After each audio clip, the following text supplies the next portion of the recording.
Engagement and Governance Institute, or YMERGE.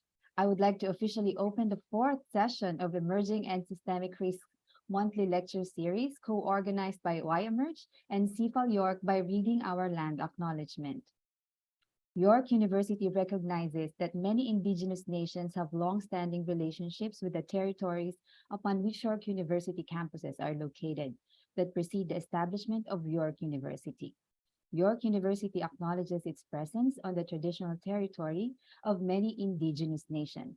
The area known as Ticarano has been taken care by the Anishinaabe Nation, the Haudenosaunee Confederacy, and the Huron-Wendat. It is now home to many First Nation, Inuit, and Métis communities. We acknowledge the current treaty holders, the Mississaugas of the Credit First Nation. This territory is subject of the Dish with One Spoon Wampum Belt Covenant, an agreement to peaceably share and care for the Great Lakes region.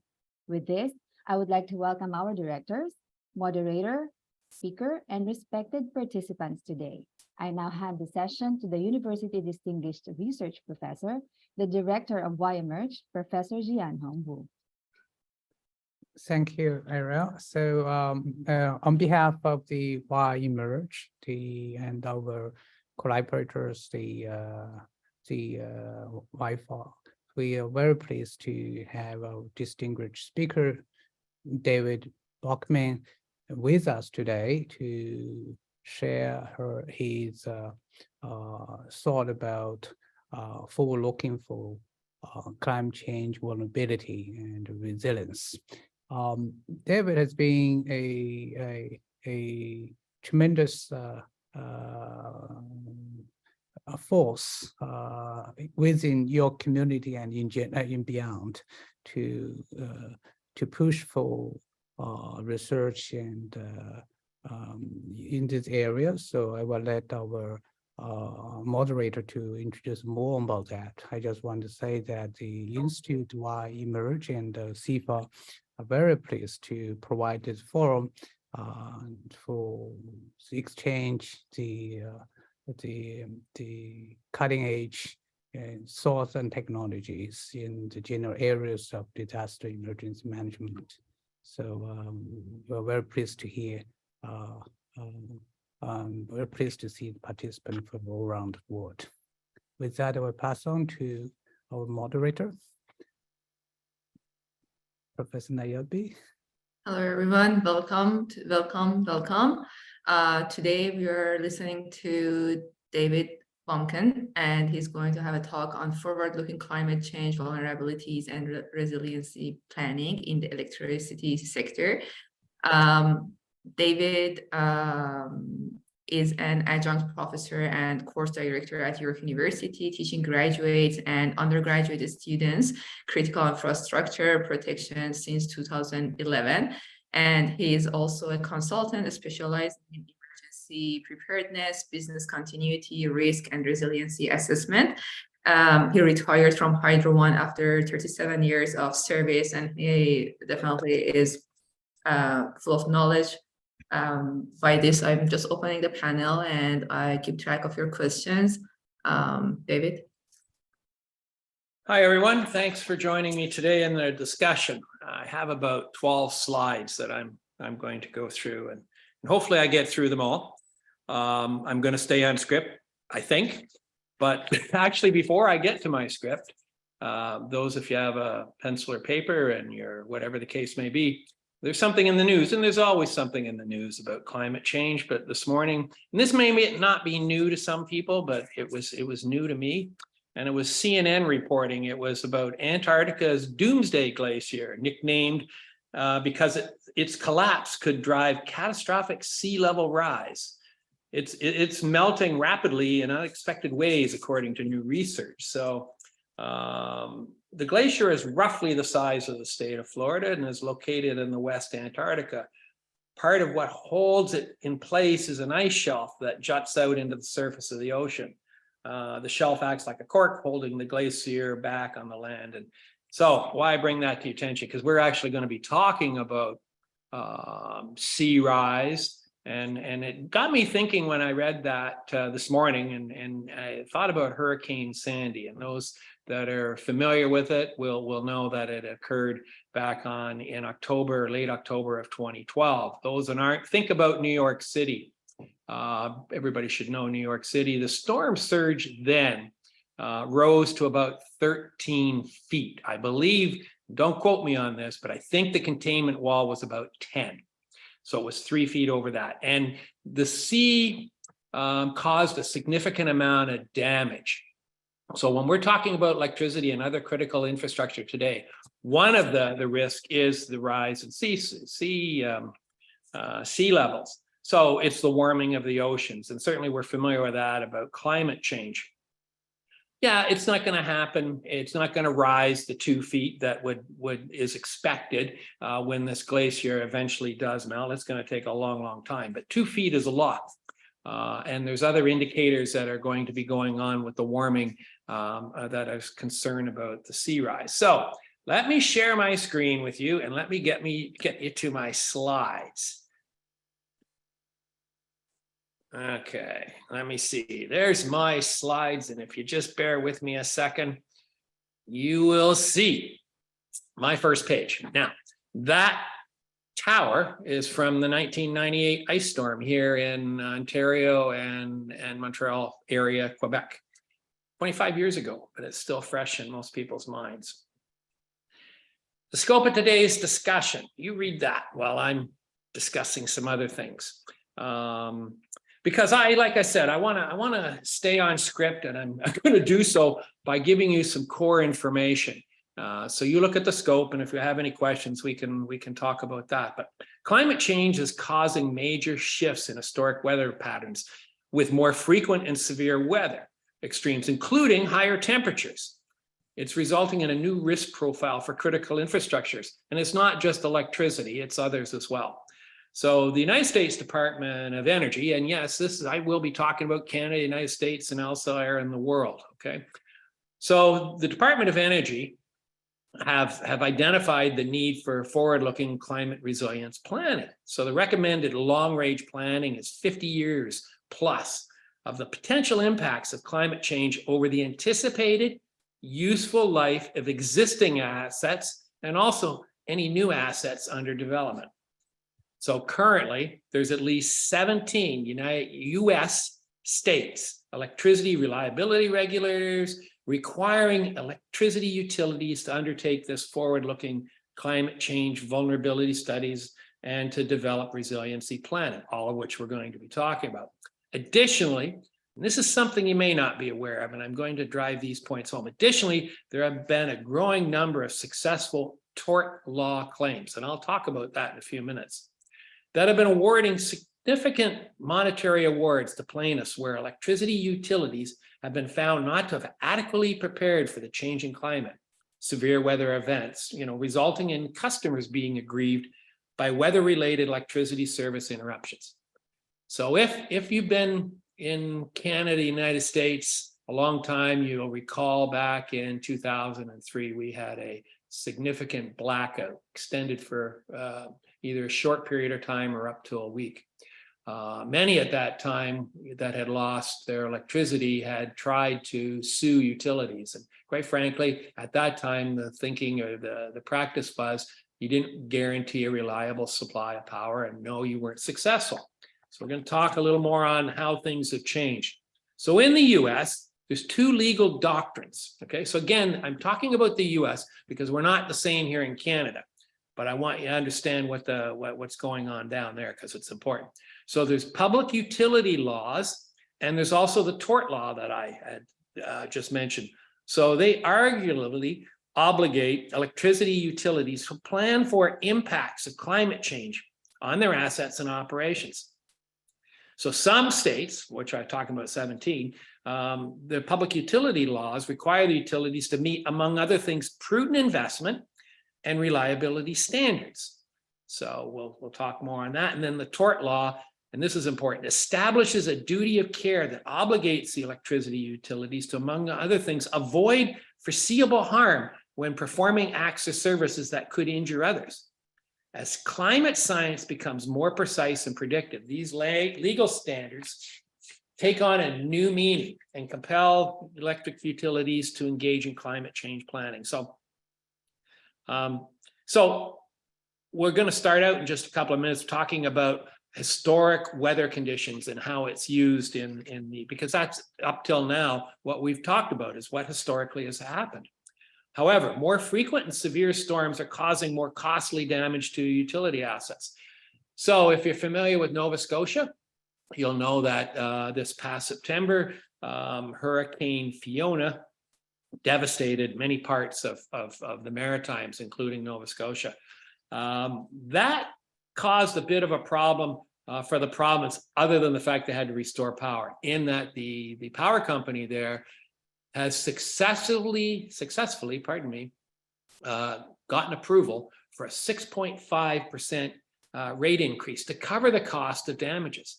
So these utilities, they're fighting back and saying, you know, we've got to spend more money because these more severe storms, and we want to keep the supply as reliable as we can. Somebody's got to pay for this. So of course, it takes an awful lot more material and people to restore.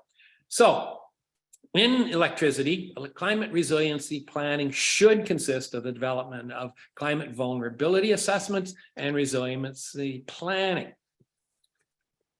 Okay, so climate vulnerability assessments identify where, under what conditions, assets are at risk from the impacts of climate change and how those risks will manifest and what the consequences will be for assets and system operations.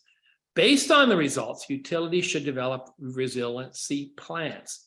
And I will talk about some of those as we go through my slides, because there's a number of different adaptation that can take place. So in developing climate resiliency plans, utilities should compare the costs and impacts of different mitigation measures. And based on that information and the risk profile of each vulnerable asset, determine if and when and how to invest their money. So this is kind of guidance. So electricity system assets have been designed based on historic weather patterns, which I talked about. And we'll be covering that again in a minute. But what's important to note too is there's regional differences. And those that you are very familiar with climate will know that climate change is regional. It's not broad, and that's something important to understand. And there's another number of things that factor into that, including environmental, which is geography and topology, and also due to the differences in electricity systems design and operations and assets themselves. So all of which result in differing risks depending on the utility and its assets and operations. So all utilities will be affected in some way by the changing climate, be it from higher temperatures, changing precipitation amounts, patterns, including drought, and we will talk a lot about drought, more frequent intense storms. What else we got there? So now I'm going to go to my next slide. So, okay, what's in? You should have read that by now. And what's out? Obviously, I can't talk about climate modeling. That in itself would take a whole session, as well. Geography and topology challenges when you're doing your risk assessments. What I will show you is this next slide. And this next slide is something that occurred a long time ago. In fact, it was 20 years ago, before climate change has gotten the traction and certainly the interest that's there now. This happened out in Brampton, and this was a severe windstorm, and it toppled 18 poles and trapping all these cars. The interesting thing, if you look at this, you don't see anybody still stuck in their cars. They actually all escaped, which was kind of foolish, except for these people here. They were trapped in their cars for quite some time, and the danger of getting out of trapped or being trapped when down power lines is obvious. You can die. Anyway, I wanted to show these things because it's the type of damage, when you look back here, that wind alone can topple structures like this. And we will be talking a little bit about poles as well. So, historical data. In the electricity systems, we have a lot of planning to do with reliability And that's a multifaceted thing. So you've got to look at what your winter peak and your summer peak is. So in Ontario here, we look at what's the demand for electricity. And we look historically and go, well, you know, and this year, the temperatures were this, and we have the amount of generation that we need to have in play and all the other assets that move that stuff around. So the planning is done on historical trends. Now, what's different about that? It's no longer the predictor on its own. We need to start looking more at what the future holds for us. So forward-looking climate change information, for example, the anticipated, hang on one second here, I got to move something over here. The anticipated temperature variable increases must be incorporated into load forecasting. So currently it's estimated that a 1 degree temperature variable increase per decade starting in 2030. I find this a little bit disconcerting in a way, because everything that I've been reading and looking at is there's this optic or opinion that, well, yeah, climate is changing, but we really don't have to get too concerned about it until 2030. That is definitely not true. I don't know where that's coming from, but the fact of the matter is it's changing now. And certainly if somebody wants to put a line in the sand, yeah, as of 2030, we're going to see a 1 degree temperature variable increase, you know, per decade starting in 2030, that's fine if you want to do that. But make no mistake about it. Not everybody, but certainly there's an awful lot of utilities in the United States that are compelled to now through, like I was talking about, legislation and also through the laws to get going on their planning now. Now, one thing I want to impress upon everybody is what can happen through nature, through the changing climate. And I put there my PG&E example. That's Pacific Gas and Electric. That is a California-based utility. They're the largest utility out there, and they're extremely large utility on its own, as is the state of California. Now, a lot of this stuff is recent. When I talk about tort laws and I talk about the U.S. utilities, regulators, this is all stuff around 2020 and onwards to current. What happened in Pacific Gas and Electric was a little bit earlier than that. So if you weren't already familiar, I'm going to tell you a story here about in 2018, when the deadliest and most destructive fire in California's history occurred. The transmission lines owned and operated by Pacific Gas and Electric, they're also a gas company, was a source of a fire. The fire pretty much devastated the town or city of Paradise. It killed 84 people. And the company itself was found guilty of 84 felony counts of involuntary manslaughter. Now, if anybody had done that as an individual, they would have been in jail. And the fact of the matter is, nobody in PG&E has gone to jail. And they won't be, even though it was a criminal conviction. So, they were also at that time on probation for other wrongdoings, including a gas explosion in 2010. So, since that time, when they were found guilty in 2010 of that gas explosion, they have set off 31 wildfires, killing a total of 113 people. That included the 84 in the campfire, burning 1.5 million acres and destroying 24,000 structures, mostly homes. Now, what's that? Why has that happened? Well, it's trees, which we call vegetation, if I get talking later. Trees or vegetation hitting the lines, okay? Now, what causes that? Well, it could be lightning strikes, could be wind, could be erosion of the soil, a lot of deforestation out there, and this is where we get into the topology and the environment and all these different things. The fact is PG&E were guilty of a number of things, including not inspecting their equipment. So they were supposed to inspect their equipment through visuals, which is typically people caught climbing towers, at least looking through binoculars on while they're in helicopters. So why is this all important? Well, if you know California, you know that they have something called the Santa Ana winds that are extremely strong, and the heat out there through drought and all the other conditions, including vegetation, and you've got sparking equipment. It's pretty easy to find that the fire was caused and was the fault of PG&E. The other significant thing that came out of the P&G fire is, to my knowledge, it's the very first time that a utility has proactively turned off their power. And that is something that certainly in my day, we did not do. And I was involved in a number of emergencies, natural emergencies, weather-related emergencies, floods and things. And we would invariably get asked, can we turn off the power? And the answer was always no, because you're turning off the power to a large people that are not aggrieved and not in no danger, and that can cause more danger in itself. So this is another practice that's come to be, and mostly a result of because of what occurred in PG&E's case. So if that makes sense to you, it's all due to the wind. So they now proactively, and they know the sparking equipment does occur, and you've got the vegetation, which is growing underneath the lines and coming in contact. So it is more prudent to turn off the power to 800,000 people, which they've done a few times now. And then at least that protects the asset and also doesn't cause any more damage. So another thing that may not come to people's mind, climate change impact should be monitored to ensure system performance protection.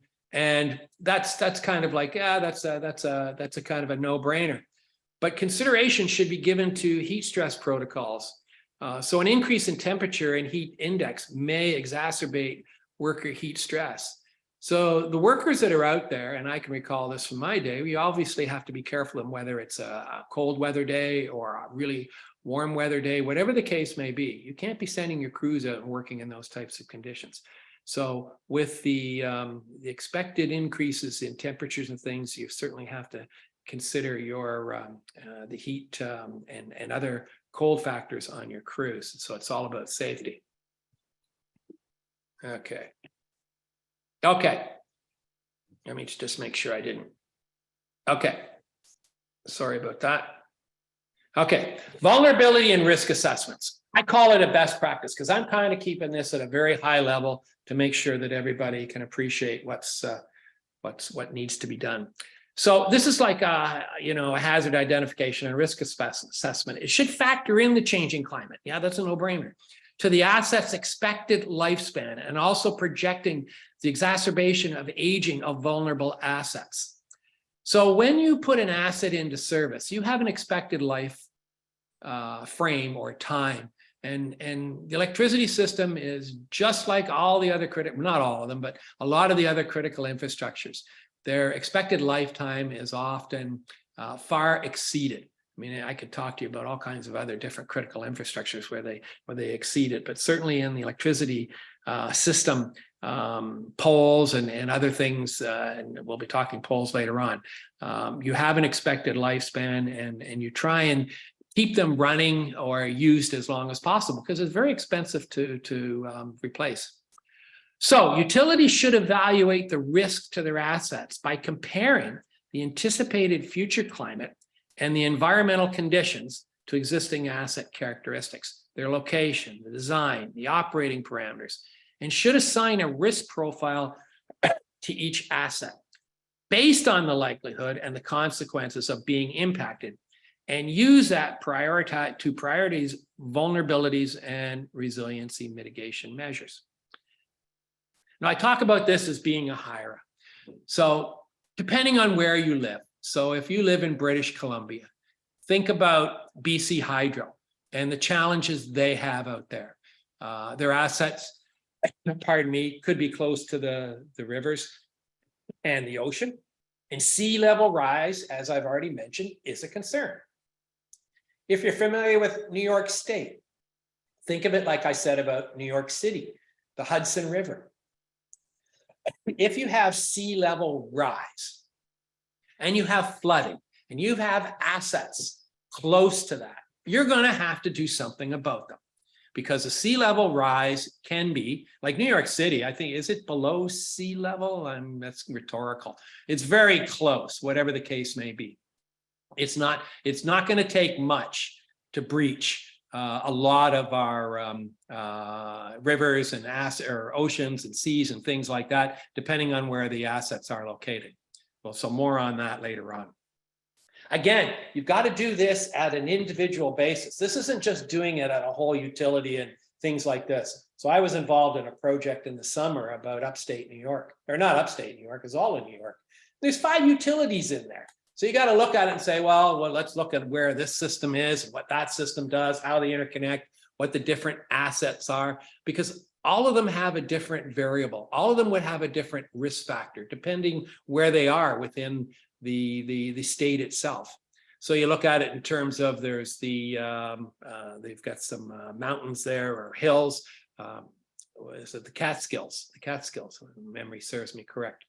And you've got different, like I said, the Hudson River and different things. And you've got other waterways. You've got runoff, like I said, about the environment, things like that. All of these things have to be factored in, as well as the asset itself and its vulnerability, and then risk to the changing climate, be it precipitation of whether it's snow and ice.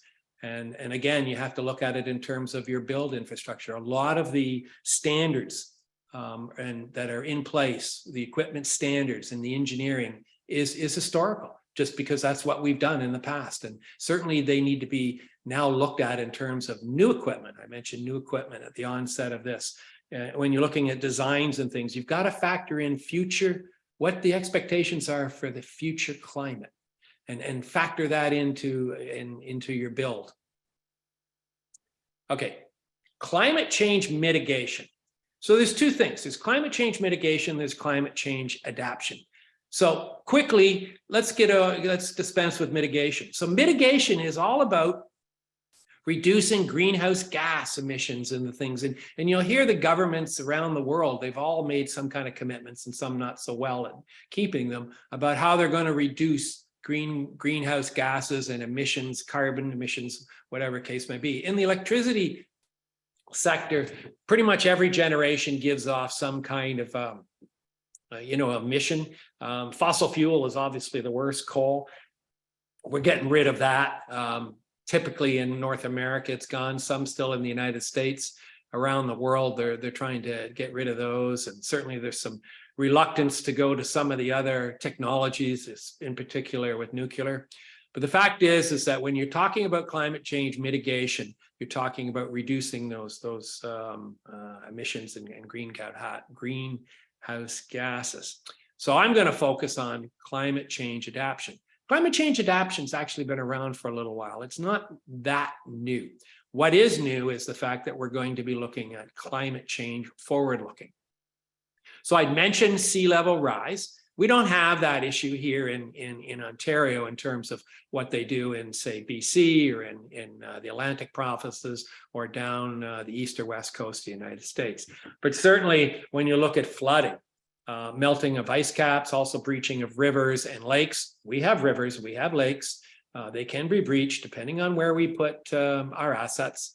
I'll be talking about flooding a little more. I talked a little bit about increasing temperatures. There's obviously the heat effect. I shouldn't forget that some of the cold temperatures can also cause significant problems for equipment. Increased precipitation, rain, snow, including runoff. I talked about that. Wind speeds, talk a little bit, actually wind speeds. You look at that picture I showed you of the downed wires. Wind speeds causing that kind of damage and destruction. That in itself, it wasn't the fact that anything fell on those lines. It was the winds themselves that knocked them down. So typically we have tree contact and other things like that knock down the poles or the wires, and it's that cascading effect. But I want to talk about some complicating factors. When you look at an urban city, like Toronto, we've had some increasing amounts of flooding, and it's our own faults in many respects because of there was one a few years ago in Vaughan. We've paved everything over. and there's a lack of green space and deforestation and all those kinds of things. Those are complicating factors. And we've seen, in fact, in my former company, there was a significant flood in one of their most critical assets. And enough said on that. I think you can understand that was a bit of a problem. So when we look at asset hardening, and that's a term that you may be familiar with, it's used rather for everything.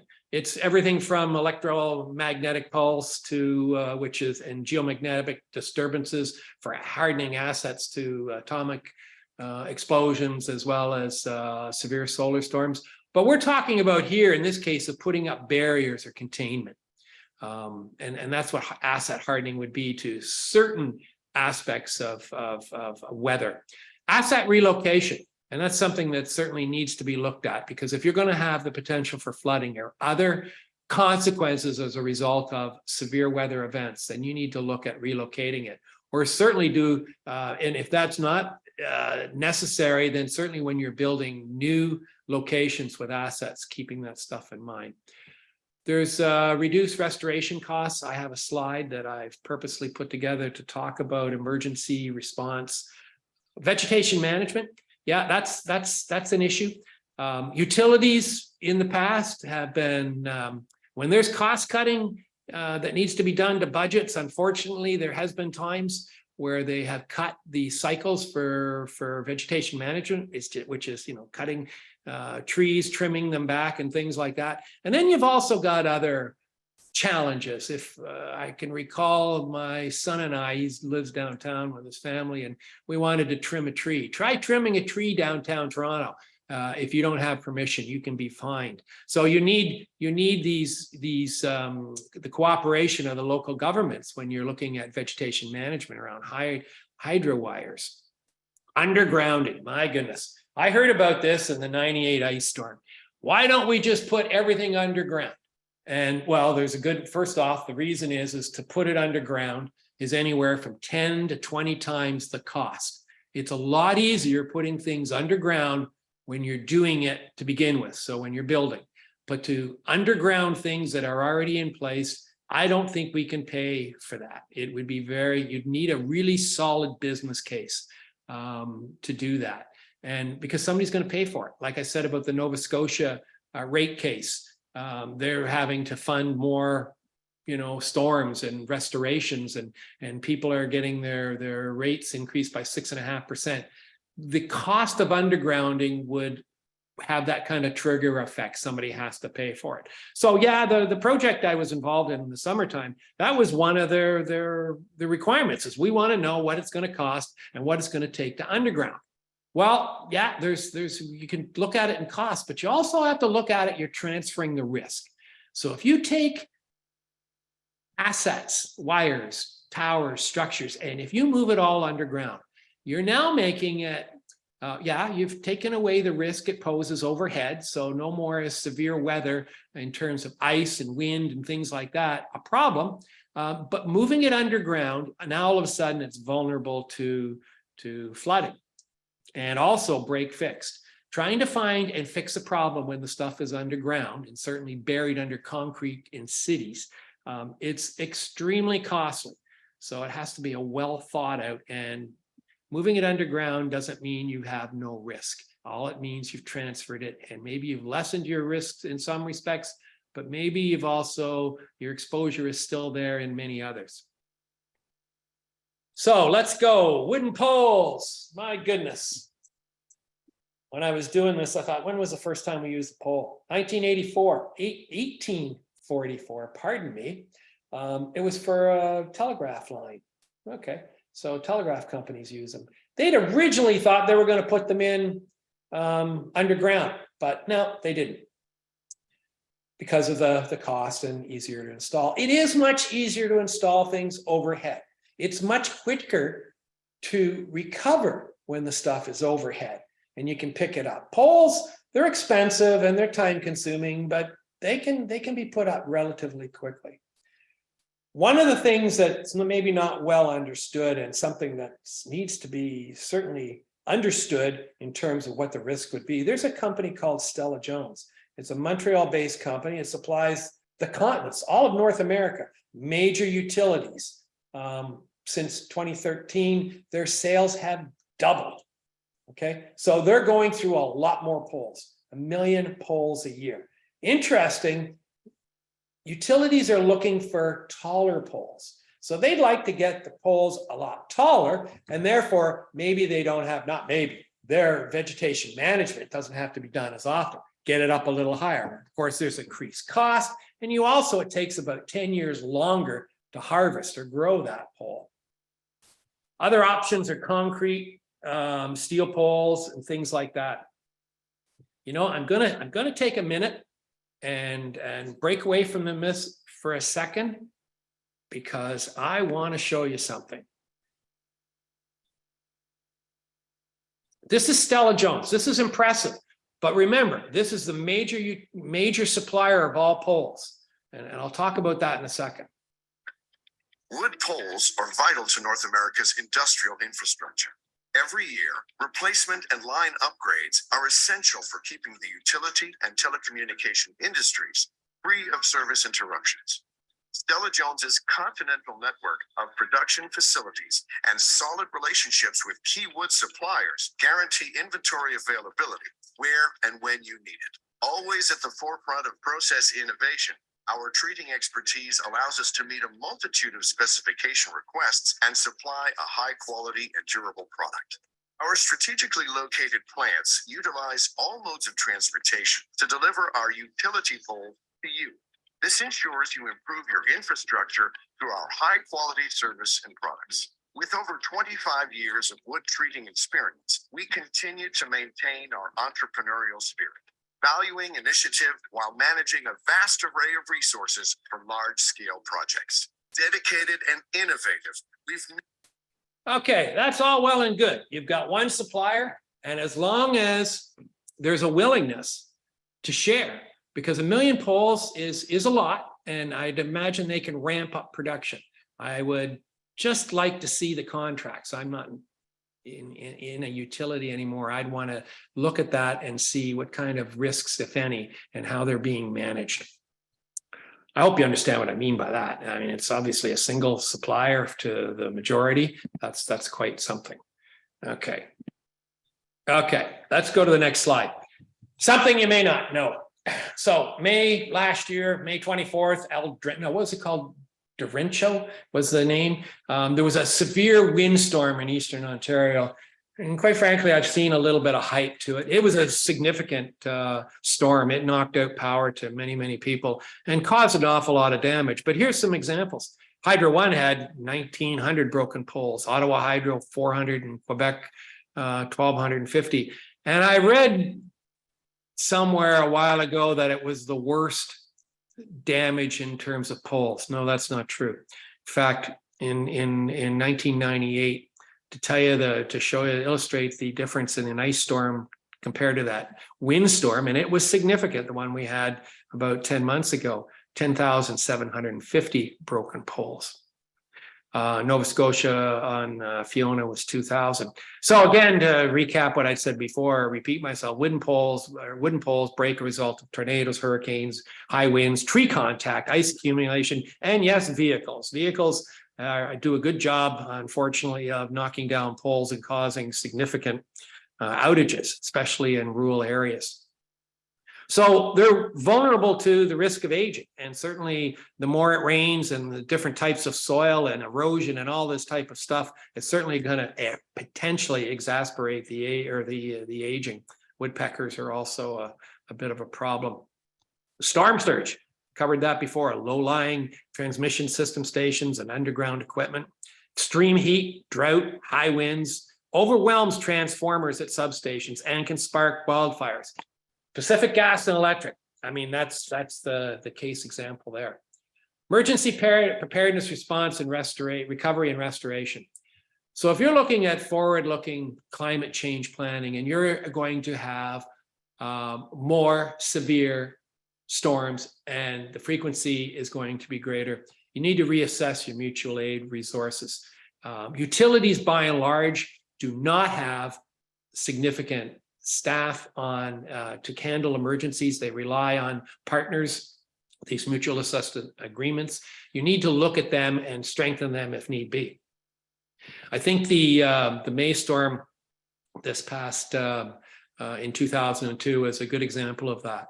Toronto wasn't hit quite as, no, actually, I don't think Toronto was hit much at all. So Toronto Hydro was able to provide a lot of mutual assistance, but other areas of the province was devastated. So mutual assistance was extremely important and well utilized, and they came from many places across all parts of Canada to help.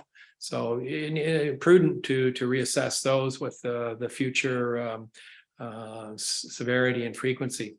You need to review and assess supply chain vulnerabilities and risks. That's what I was talking about, that pole manufacturer. They're big and they're spread out all over North America. On the surface, it looks like they could be, quite resilient to any kind of catastrophic events, but I'd want to see what kind of service type guarantees are there or not there. So you need to review your material stockpiles, critical spares, that's what I'm talking about, different staging areas. Review your restoration priorities. Certainly a more frequent and severe weather events would make you want to look at those that are of critical importance to you. Yeah, we're not under tort law yet, and our utilities here are I wouldn't say controlled. The province has the oversight on electricity in Canada.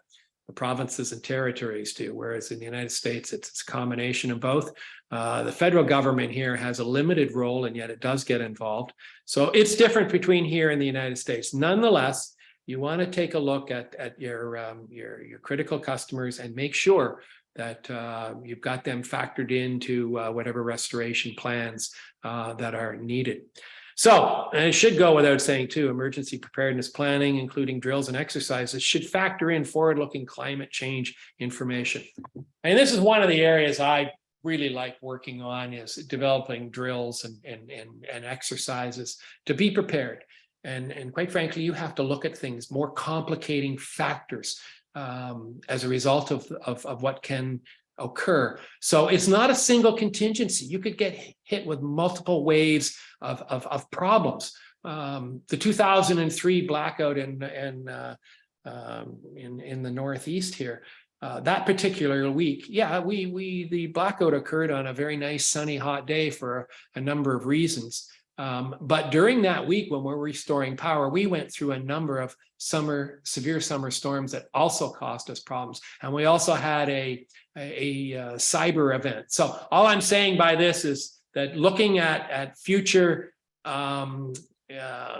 expected climate and all the things that go with it need to be factored into those drills to make them as complex and looking at them in terms of how you would deal with multiple things occurring. How's my time doing here? Looks like I'm just about come to an end.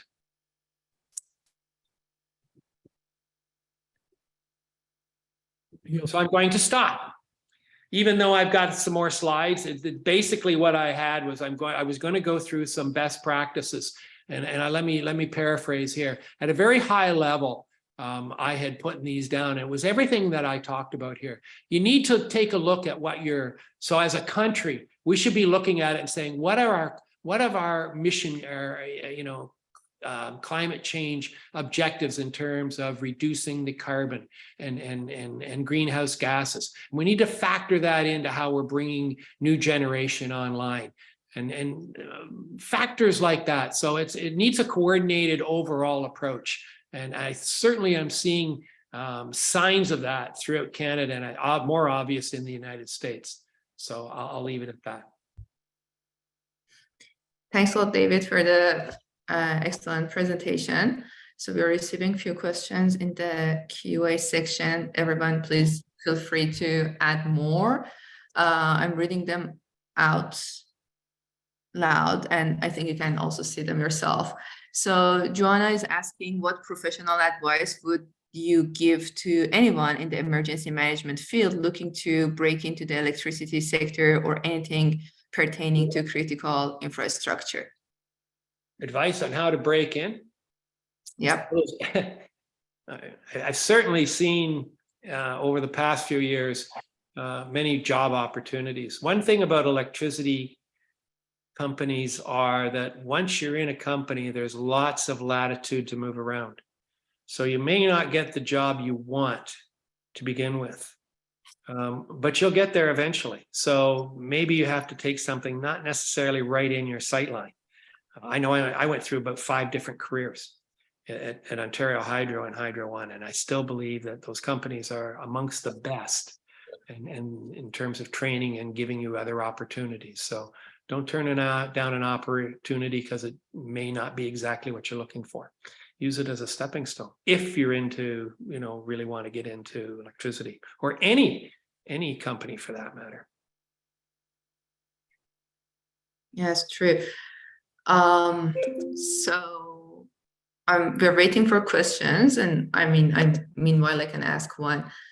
So we talk. Oh, I see that maybe another. So Amin is asking that he thanks you for the interesting presentation, and he says that, as you said, some actions might be good for some hazards, but worsening system for other hazards. How you propose to select the best action, and how to prioritize the asset to focus on it to improve or harden it. Well, when you're doing risk assessments, you need to look at them in terms of what the exposure, and you need to grade them. And I teach this in my class. So whether it's high, medium, low, or 1, 2, 3, 4, whatever the case may be, you're not going to get approval for money to address or mitigate or protect from all risks. What you will be able to do is quantify what those risks are and what they, in terms of the exposure to the company and to customers and the like. So it's very much a process where you, as I said, to repeat myself, you grade them, and then such that you can walk in and say, well, here's the type of money I need. Here's what this risk will address, and hopefully you'll get enough money to do the highest priority items. And I would think right now that climate change, certainly in relocating assets that are vulnerable to whatever the risk is, would get pretty good attention right now. Correct. Can I ask a couple of questions? Sorry, I cannot type in the Q&A as Go ahead. Go ahead. Thank you very much, Dave. Great presentation, learn a lot. I have a couple of questions, but I know the answer may be quite long. So I'll be short. Very short. All right.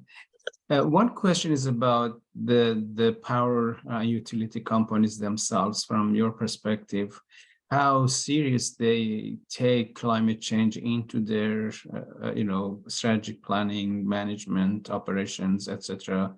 Feel free if that is a question that can be answered.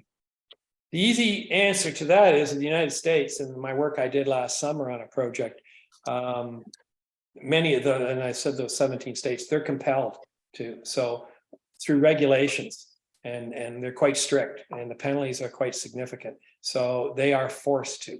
Here in Canada, it's due diligence. We're much better at doing things. We've shown that, whether it's cybersecurity, whatever the case may be. The utilities up here, by and large, are showing that they're working in this regard. And I'll leave it at that. We don't have the same regulatory demands here as in other places, and that's a good thing, and yet that can also be a bad thing. It depends. So the companies are pretty strong up here. Thank you so much. And the other question is about the role of technology. Are there any advancement or advances in technology in power systems that can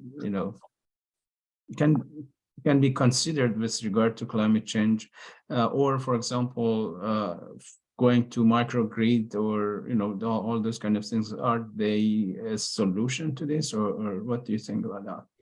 Well, the digitization, if you want to call it that, of the systems has certainly improved the ability to detect where breaks are.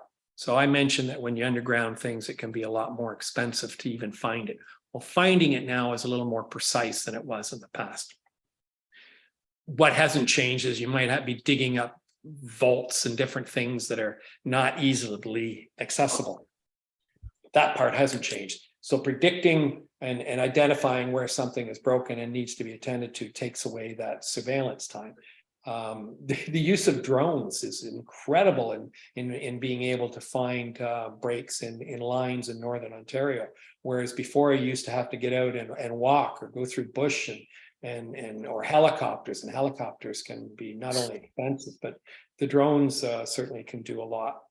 In whether it's in rural or even in urban areas, because there's still an awful lot of overhead wires and different things in larger urban areas, the older urban areas, Toronto, for example. So yeah, we're a lot better at doing things, but people's demands are much more. Their expectations are much more. And I think, I hope we never get to the point where we have to get into what the United States is doing with tort law, but you never know what lays around the corner. That would be very difficult and challenging for utilities to have to deal with that, because they're going to be spending a lot more money. Thank you so much. These are all my questions. I'll leave it to others to. Thanks, Ali. We have also 2 more questions in the chat. David is saying that interesting talk, David. To what degree do you think power companies should be subject to governmental oversight or operate independently in the private sector? Does the pressure to maximize profits create serious problems in terms of maintaining safety? Well, safety is number one for everybody. I don't know anybody that hasn't got safety as their overarching concern, whether it's for customers, stakeholders, or their employees.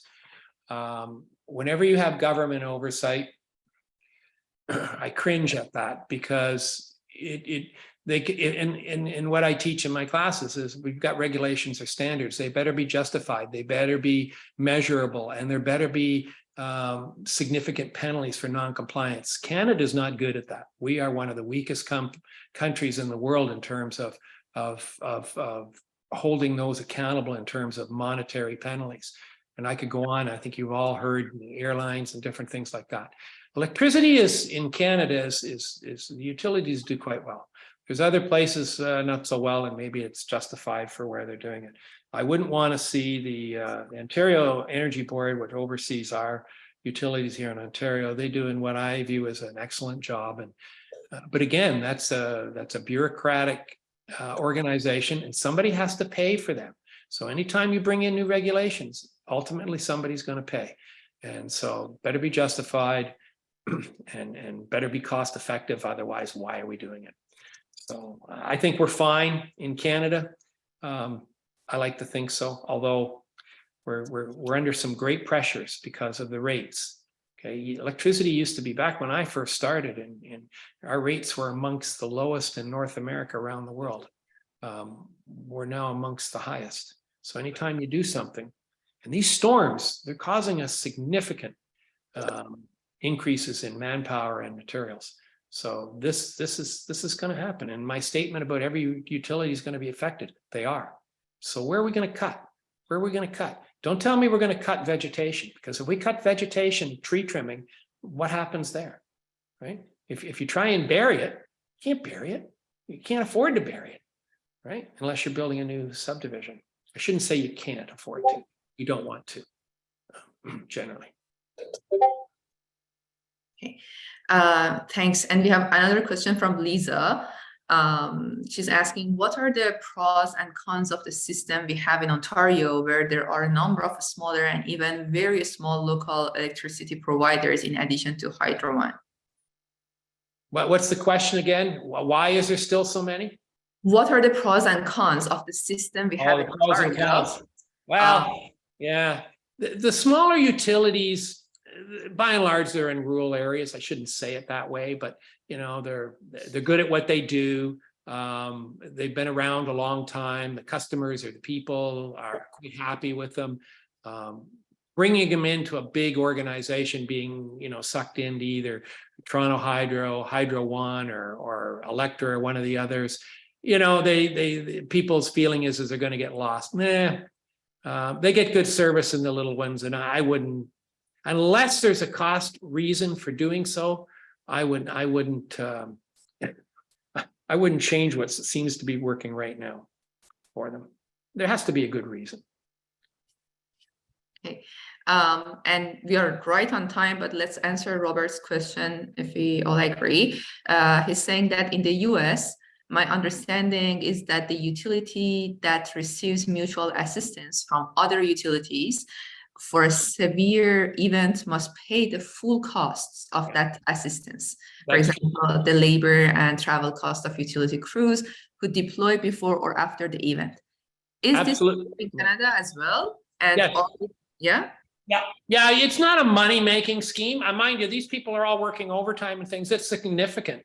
However, you don't have staff standing by, in case of an emergency. Okay, you rely on your partners, and hopefully the partners, and sometimes you have to have formal agreements, written agreements. But typically we're pretty good at it, and certainly over the history, I had to deal an awful lot of, you've got cross-border issues when we're sending people across the border, bringing them back the other way. You've got all kinds of different things. Most importantly, you've got to make sure it's a safe environment. So the second part of it is that are these utilities thinking about how to better control these costs in the changing climate and consideration of change? Yeah, I don't know how you can do that. Having qualified pool of people, and that could also be independent companies. And there is a few of those around, but again, they can become at a high cost. It's a double-edged sword when you look at it, and people expect their power back.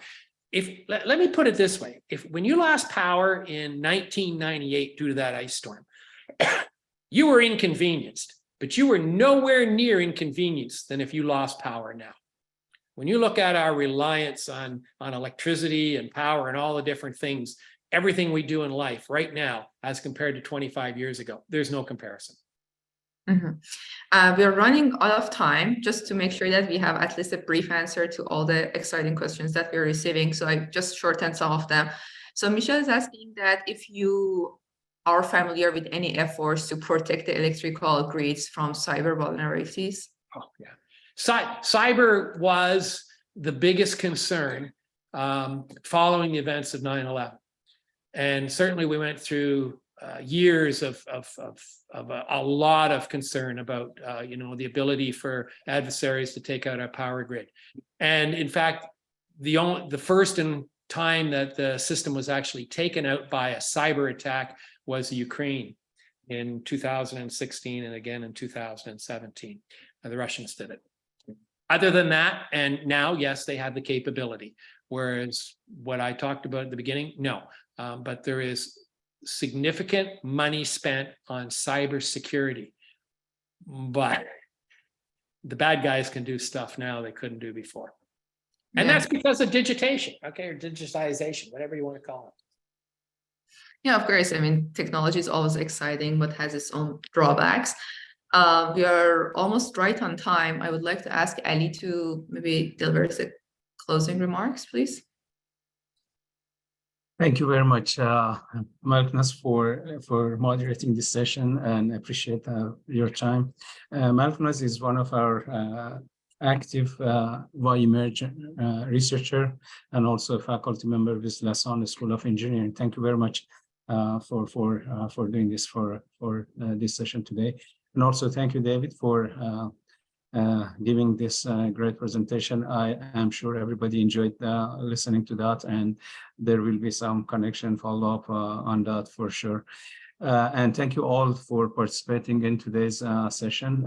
We really appreciate that. As we mentioned, the session recording will be available to you on the project web, on the speaker series website right after probably we are able to get the recording from Zoom, and probably in 2 hours or so. And with that, I would like to ask Ira to provide you with some information about our next session. And with that, we will see you next time. Ira, please share information about the next session. Thank you. Thank you very much, Ali. We also want to invite you to our next lecture series on March 16, 2023. It is entitled Fire and Floods in Our Own Backyard, Examining Climate Change Displacement and Internal Migration in Canada by Yvonne Su, Assistant Professor, Department of Equity Studies, Faculty of Liberty Arts and Professional Studies in York University. Okay, so Professor Su will discuss her paper about the various factors influencing climate-induced displacement in Canada through a literature review of scientific articles and studies, as well as news articles and various reports. Reflects on continuum between force and choice, while acknowledging that some people do not have the possibility of moving. Importantly, this paper also reflects on the consequences of colonialism by highlighting how climate change and by extension, climate displacement disproportionality impacts indigenous community. And finally, it discusses some solutions and recommendations, including the need for more research on subject and proactive measures. So once again, this will be on March 16, Thursday, and thank you all for attending. Thank you, David. Thank you, Malekna. Thank you very much. See you next time, everybody. Thank you.